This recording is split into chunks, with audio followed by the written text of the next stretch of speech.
इस वीडियो में दी गई जानकारी आपकी जान बचा सकती है। टीम वाटर के एक सदस्य के तौर पर मैं आपको आपातकालीन परिस्थितियों में स्वच्छ पानी पाने के 4 तरीके बताने जा रहा हूँ। रेगिस्तान से लेकर जंगल तक ये तरीके जान बचाने और घर न लौटने के बीच का अंतर हो सकते हैं। जंगल में तैयारी सबसे जरूरी है और इससे हम पहले तरीके पर आते हैं, पोर्टेबल वाटर फिल्टर। जानलेवा परिस्थितियों में इसकी सादगी और शक्ति का कोई सानी नहीं है।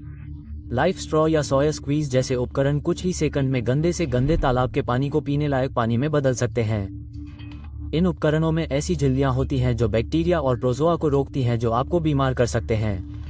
स्ट्रॉ स्टाइल फिल्टर में आपको बस पानी के स्रोत में इंटेक डालना होता है और उसे सीधे स्ट्रॉ की तरह पीना होता है। दूसरे स्टाइल फिल्टर में एक पाउच होता है जिसमें आप गंदा पानी भरते हैं और फिर ऊपर लगे फिल्टर से निचोड़ते हैं। यहाँ एक और फायदा यह है कि आप जहाँ भी जाना चाहें पानी अपने साथ ले जा सकते हैं। उबलने वाली या रासायनिक गोलियों के विपरीत ये फिल्टर तुरंत काम करते हैं। इनका वजन लगभग 0 होता है और ये कई बार फिल्टर करने के बाद भी चलते हैं। सच कहूँ तो हर हाइकर या आउटडोर उत्साही को इनमें से एक अपने साथ रखना चाहिए। हाइड्रेटेड रहने का ये सबसे आसान तरीका है, खासकर जीवित रहने की स्थिति में। यह आपके लिए सबसे कारगर साबित हो सकता है। लेकिन ये भी सच है कि आपातकालीन स्थिति में आपके पास इनमें से कोई भी उपकरण नहीं होगा। ऐसे में दूसरा तरीका काम आता है। हमारा दूसरा तरीका है सोलर स्टिल। सोलर स्टिल धीमी गति से काम करता है। इसमें काफी मेहनत लगती है और यह मौसम पर भी निर्भर करता है, लेकिन यह आपको ऐसे हालात में भी अच्छा और साफ पीने का पानी दे सकता है जहां पानी का कोई स्रोत न हो। यह इस तरह काम करता है, लगभग 2 से 3 फीट चौड़ा और कम से कम 1 फीट गहरा गड्ढा खोदें और बीच में एक कंटेनर रखें। फिर उसके चारों ओर हरी पत्तियां या घास डालें। ये गर्म होने पर नमी छोड़ते हैं। फिर छेद को पारदर्शी प्लास्टिक से ढक दें। पोंचो या आपातकालीन कंबल में इस्तेमाल होने वाला प्लास्टिक बहुत अच्छा काम करता है। किनारों को पत्थरों से सुरक्षित करें और प्लास्टिक के बीच में एक छोटा पत्थर रखें ताकि एक निचला बिंदु बने।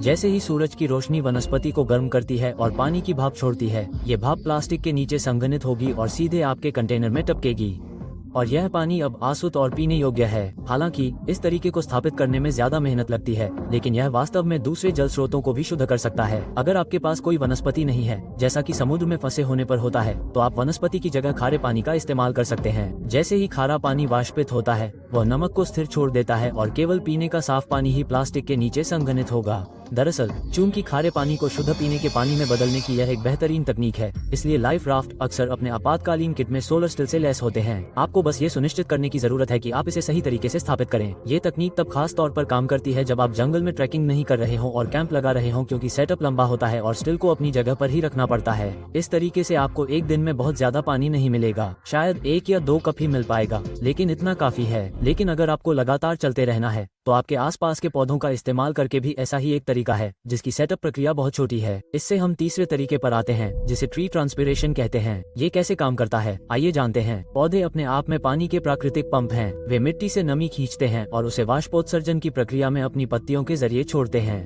अब यहाँ लक्ष्य उस पानी को इकट्ठा करना है। ऐसा करने के लिए आपको ये चीजें चाहिए। एक ऐसा पेड़ या झाड़ी ढूंढिए जिसमें भरपूर हरी और स्वस्थ पत्तियां हों। इसके बाद आपको एक साफ प्लास्टिक बैग चाहिए, जिसे आप किसी शाखा पर पत्तियों के ऊपर रखेंगे और कसकर बांध देंगे। अब तीसरी चीज जो आपको चाहिए वो मौसम पर निर्भर करती है। आपको कम से कम कुछ घंटों के लिए धूप चाहिए ताकि पत्तियों में प्रकाश संश्लेषण और वाष्पोत्सर्जन हो सके, जिससे आपको पीने का पानी मिल सके।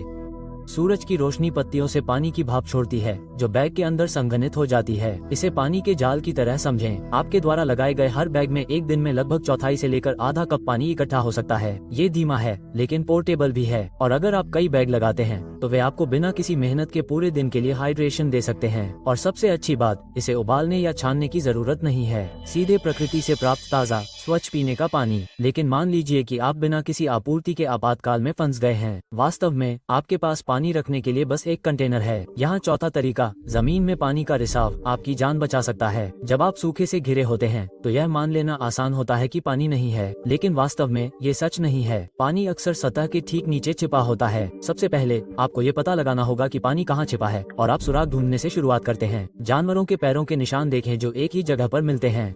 जानवरों को हमेशा पता होता है कि सूखे इलाके में पानी या हरी भरी वनस्पति कहाँ मिलेगी। नरम या गीली मिट्टी स्पष्ट रूप से पानी के कारण होती है और आपको सूखी नदी के तल या नालों तक ले जा सकती है। अंत में पहाड़ियों के नीचे या चट्टानों के बीच पानी के भूमिगत होने के लिए बेहतरीन जगह हो सकती है। एक बार जब आपको छिपने की संभावित जगह मिल जाए तो अब आपको खुदाई करने की आवश्यकता है। वास्तव में आपको किसी भी तरीके से और अपने कंटेनर के बराबर चौड़ाई में 1 से 2 फीट नीचे खुदाई करने की आवश्यकता है। अगर आपको गीली या कीचड़ वाली मिट्टी मिलती है तो यह एक अच्छा संकेत है। अब आपको 15 से 30 मिनट और कभी कभी उससे भी अधिक समय तक प्रतीक्षा करनी होगी और यहीं से पानी उस छेद में रिसना शुरू हो जाएगा। पानी शायद ही कभी साफ होता है। इसमें गाद, बैक्टीरिया या जियार्डिया जैसे परजीवी हो सकते हैं। हमेशा अपने पानी को कपड़े, चारकोल या रेत से छानने की कोशिश करें, या इससे भी बेहतर है कि आप इसे उबाल लें। यदि आपके पास कोई उपकरण नहीं है तो अपनी क्षमता के अनुसार बुनियादी फिल्टर का उपयोग करें, क्योंकि कुछ निस्पंदन भी न होने से बेहतर है। कुछ वातावरणों में, विशेष रूप से रेगिस्तान में, आपको केवल कुछ ऑन्स ही मिल सकता है, लेकिन अगर आप कई गड्ढे खोदते हैं और उन्हें एक जगह से दूसरी जगह ले जाते हैं तो बहुत जल्दी बहुत सारा पानी इकट्ठा हो सकता है। एक और सलाह, जहां आप सीप वेल बना रहे हैं वहां निशान लगाएं, क्योंकि पानी घंटों या दिनों तक रिसता रह सकता है। हो सकता है कि बाद में आप किसी पुराने कुएं पर जाएं और उसमें पानी भरा हो। भूजल प्रकृति के सबसे अनमोल रहस्यों में से एक है। इसे पाने के लिए आपको बस धैर्य, निरीक्षण और खुदाई करने की इच्छा शक्ति की जरूरत है। लेकिन दोस्तों, जैसा कि आप इस वीडियो में देख सकते हैं, पानी जीवन की कुंजी है। इसके बिना हम 2 या 3 दिन से ज्यादा नहीं जी सकते, और यही वजह है कि मैंने टीम वाटर में शामिल होने का फैसला किया। इस समय पृथ्वी पर 10 में से 1 व्यक्ति के पास पीने के लिए साफ पानी नहीं है। पानी की सुविधा के बिना महिलाओं और बच्चों को अपने परिवार के लिए पानी इकट्ठा करने के लिए हर दिन घंटों पैदल चलना पड़ता है, जिससे उनके पास स्कूल या काम के लिए समय नहीं बचता। समुदाय का विकास और विकास नहीं हो सकता। लेकिन यह एक ऐसी समस्या है जिसका समाधान किया जा सकता है, और आप जैसे दर्शक इसे सुझाने में मदद कर सकते हैं। टीम वाटर के हिस्से के तौर पर मेरे दोस्त मिस्टर बीस्ट और मार्क रोअर के नेतृत्व में हम 31 अगस्त की आधी रात तक $40 मिलियन जुटाने के लिए वाटर एड के साथ साझेदारी कर रहे हैं। मेरा मानना है कि हम सब मिलकर इस लक्ष्य को हासिल कर सकते हैं और 20 लाख से ज्यादा लोगों को दशकों तक पीने का साफ पानी मुहैया करा सकते हैं। ग्रामीण कोलंबिया से लेकर बांग्लादेश के मैंग्रोव जंगलों तक, घरों में पाइप कनेक्शन, पहाड़ों पर गुरुत्वाकर्षण से पानी की आपूर्ति करने वाली प्रणालियां, सौर ऊर्जा से चलने वाले कुएं, खारे पानी को मीठा करने की प्रणालियां, वर्षा जल संचयन और बहुत कुछ। दोस्तों, ये सब तुरंत ठीक नहीं हो सकते। ये ऐसे उपाय हैं जो कई सालों तक चलेंगे। टीम वाटर से जुड़कर आप सिर्फ एक काम का समर्थन नहीं कर रहे हैं, आप सचमुच लाखों लोगों की रोजमर्रा की जिंदगी बदल रहे हैं। तो डिस्क्रिप्शन में दिए गए लिंक पर क्लिक करें और हमारी तरह टीम वाटर को सपोर्ट करने पर विचार करें। इस फंडरेजर से मिलने वाला हर डॉलर एक व्यक्ति को 1 साल तक साफ पानी देगा। साथ मिलकर हम आने वाले दशकों तक लाखों लोगों तक साफ पानी पहुंचा सकते हैं।